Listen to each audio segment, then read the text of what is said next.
भारत के अंदर रहना होगा तो रामकृष्ण की जय कहना होगा। क्या वाकई मध्य प्रदेश में हिंदुत्व जोर पकड़ रहा है या मुस्लिम कट्टरपंथियों के खिलाफ हिंदुओं को एकजुट करने की रणनीति पर काम चल रहा है? क्या इसलिए एमपी के सीएम डॉक्टर मोहन यादव योगी और हेमंता विश्वा शर्मा की धांसू शैली में डायलॉग पर डायलॉग बोल रहे हैं? 9 महीने पीछे चलते हैं। दिसंबर 2023 को डॉक्टर मोहन यादव ने मध्य प्रदेश के 19वें मुख्यमंत्री पद की शपथ ली थी।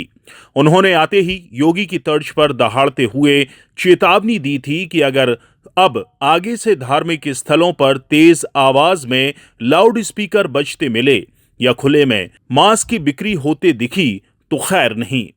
हालांकि उन्होंने इस पाबंदी को लेकर कोर्ट का हवाला दिया था। अब 9 महीने बाद यानी 26 अगस्त 2024 को 58 वर्षीय मुख्यमंत्री ने चंदेरी में असम के सीएम हेमंता विश्वा शर्मा और योगी की शैली को दोहराया और मुस्लिम कट्टरपंथियों को सीधे चेतावनी दी कि भारत में रहना है तो रामकृष्ण की जय कहना होगा। जो यहाँ का खाता है और कहीं और का बजाता है ये नहीं चलेगा।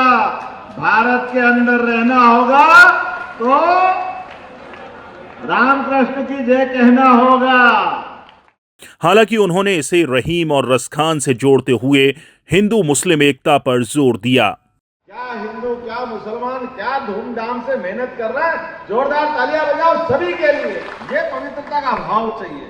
हम तो सर्वे भवन्तु सुखिनः सर्वे सन्तु निरामया, सबके लिए पवित्रता का भाव रखते भाई। पर राजनीति में शब्दों से खेलना इतिहास रहा है, लाजमी है राजनीति होगी।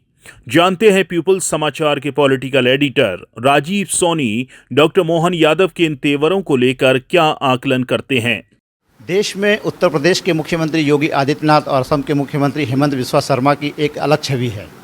ऐसी छवि हम देख रहे हैं मध्य प्रदेश के मुख्यमंत्री डॉक्टर मोहन यादव की। हाल ही में जन्माष्टमी पर उन्होंने बयान दिया कि भारत में अगर रहना होगा तो रामकृष्ण की जय कहना होगा। तो हमारे साथ मौजूद हैं पीपुल समाचार के पॉलिटिकल एडिटर श्री राजीव सोनी जी। हम उनसे जानना चाहेंगे कि इस बयान के बाद क्या ऐसा महसूस होता है कि डॉक्टर मोहन यादव भी एक आक्रामक शैली अपनाने जा रहे हैं या उनकी स्ट्रेटेजी क्या है आगे के लिए? डॉक्टर सोनी। नरेश जी, ये बात सही है। जो जिस तरह से अपीयरेंस दिख रहा है अपने मुख्यमंत्री का, लगभग उनको 8-9 महीने हो गए। तो पहला जो शुरुआत की थी उन्होंने वो लगभग यही थी कि धार्मिक स्थलों से, मंदिरों से, मस्जिदों से उन्होंने तेज़ आवाज़ वाले लाउड स्पीकर हटाने का निर्णय किया था। और मैं आपको आश्चर्य की बात बताऊं कि उस समय जब इन्होंने ये आदेश किया था, मैं अपने निजी प्रवास पर मथुरा और आगरा के दौरे पे था। तो मैंने वहाँ देखा कि जो पब्लिक प्लेस पे ये बात चर्चा का था कि मध्य प्रदेश के मुख्यमंत्री ने इस तरह का निर्णय किया, ये अच्छा किया, या जो भी उसकी समीक्षा वहाँ होते हुए देखी। इसके बाद जैसे इन्होंने कृष्ण पाथे के नाम से मध्य प्रदेश के उन 4 स्थानों को की ब्रांडिंग करना शुरू किया है जहाँ पे भगवान श्री कृष्ण यहाँ जब शिक्षा लेने आए थे सांदीपनि आश्रम में, उससे जुड़े हुए हैं। जहाँ पे उनको सुदर्शन चक्र मिला जाना पाव में, या धार जिले के अमझेरा में उनकी वितरता हुई, या सांदीपनि आश्रम में। इस तरह से 4 उन्होंने अलग अलग स्थानों को चुना है। तो ये अब उसके बाद जो निर्णय हुआ, ये उन्होंने बयान दिया अभी जो अशोकनगर ज़िले में जाके राम और कृष्ण कहना पड़ेगा। इसके अलावा जैसे अभी कल हेमंत शर्मा का असम में जो बयान आया, तो उससे कहीं ना कहीं ये बात साबित हो रही है कि ये लोग हिंदुत्व की लाइन पे चल रहे हैं। ख़ासतौर पे मध्य प्रदेश में ये अपनी एक लाइन, ये अलग लाइन ये खड़ी कर रहे हैं। ये तो है।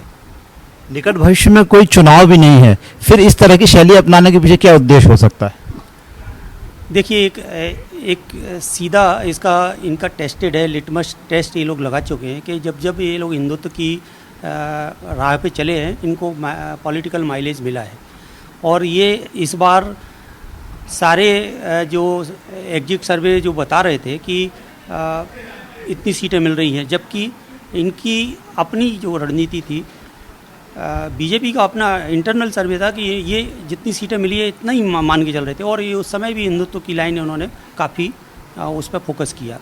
तो पॉलिटिकल माइलेज और इनको, अब इसको अपन दूसरे शब्दों में कहें कि पोलराइज्ड हो जाती है वोटर्स या नहीं, लेकिन ये अभी जैसे राम मंदिर बना जनवरी में और एक माहौल था तो इन्होंने उसका फ़ायदा लिया, और कोई भी राजनीतिक दल लेना चाहेगा।